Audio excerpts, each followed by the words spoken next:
Hey everyone, welcome back to the channel. I just wanted to do a short update and talk a little bit about getting plants ready for a frost. Sorry, my phone is moving here. Because we are about to have some really cold weather for this time of year in Central Florida.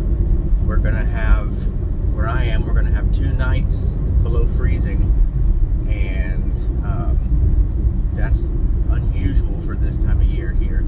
So, but I'm gonna have to start getting things ready to try to live through the freeze, and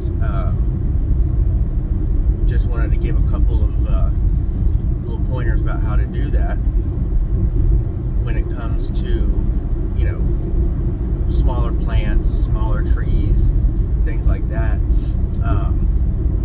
You see, I mean, people are used to going out and covering up, you know, if you have flowers or shrubs or anything like that, people will go out and take blankets and cover them up and stuff like that, just to keep the ice off the leaves and all that stuff.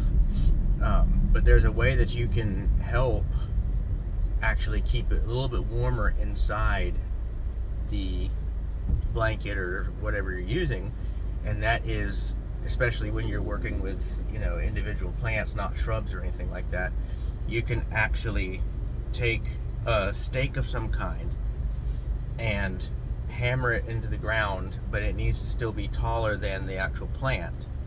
And then you put your blanket over the top of that, and it almost makes like a little teepee. And the heat from the ground will, you know, because heat rises, the heat from the ground will rise up and get trapped by your whatever you've covered it with, and somewhat insulated inside that little, because there'll be some air around the plant. If you just put a blanket on top of the plant and it's, you know, essentially like laying on it, yeah, it can help keep ice off the leaves and stuff like that, but it's not really insulating it any. But if you do it, if you make it to where there's some air around there, then when the hot air rises from the soil, from the ground, because the ground will be warmer than the air, when it rises up from the ground, it gets trapped by whatever barrier you've put, and it gives it a little bit of an insulation. So that's one easy way to do it, and all you got to do is get any sort of, I mean, you could use a stick if you find a strong enough stick, and drive it into the ground, and make sure it's taller than the plant that you're doing it to, and then drape a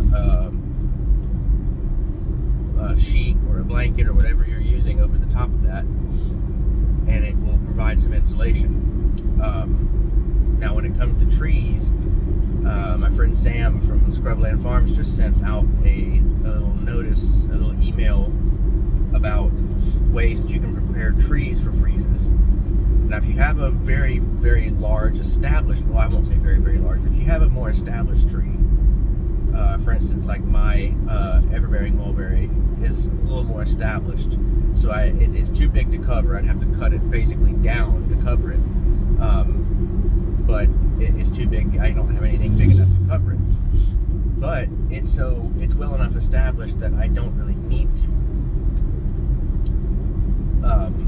So trees like that, if they've been in the ground for several years and they're a good size and they're well established, you really don't need to do anything to them. You can mulch around the base and help, you know, protect the roots, but you don't have to cover them, because even if they get burned by the freeze, you can cut that back and it will grow back.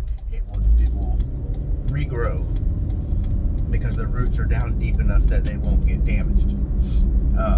But smaller trees, if they're small enough, or if some of my trees are not quite small enough, they've got big enough where I can't cover them, but I'm going to have to actually trim them back so I have room to cover them. So, kind of the same type thing. You can drape something over it and let it, the thing about trees though is when you drape something over it, a lot of times it already has a little bit of an area of air, so you can just do that.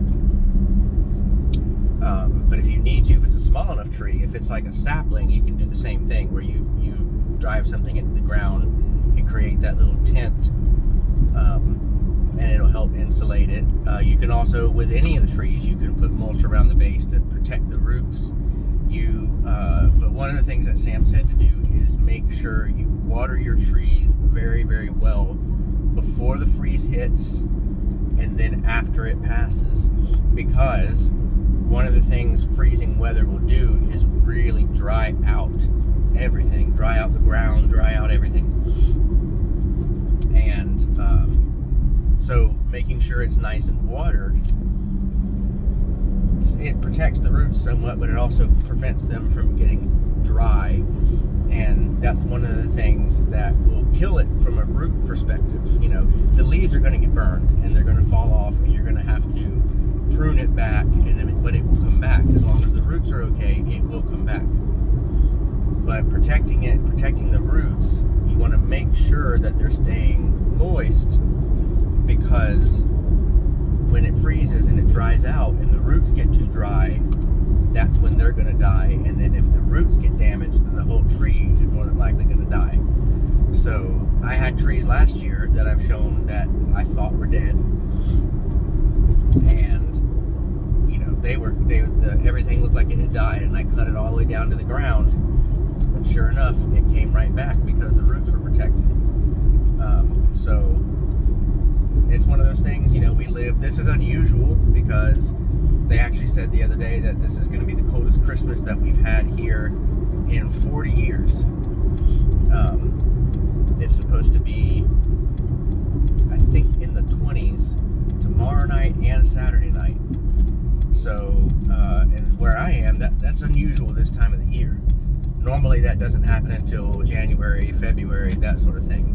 So for it to be doing that in December, that's unusual. But it can happen, and that's one of the things about living in Central Florida. You know, living in Florida in general, it's considered a subtropical state. I think a lot of people think of Florida as being tropical because it's so hot and so humid, but it's really subtropical because of this right here. We can get freezing temperatures. I think that there is a small possibility that some of the counties up in North Florida could see a little bit of snow. Nothing big, it'd just be some flurries, but you know, it just all depends. But yeah, so this is what happens here. You know, you still have to prepare, but unlike states that are farther north, the freezing temperatures here don't normally last as long.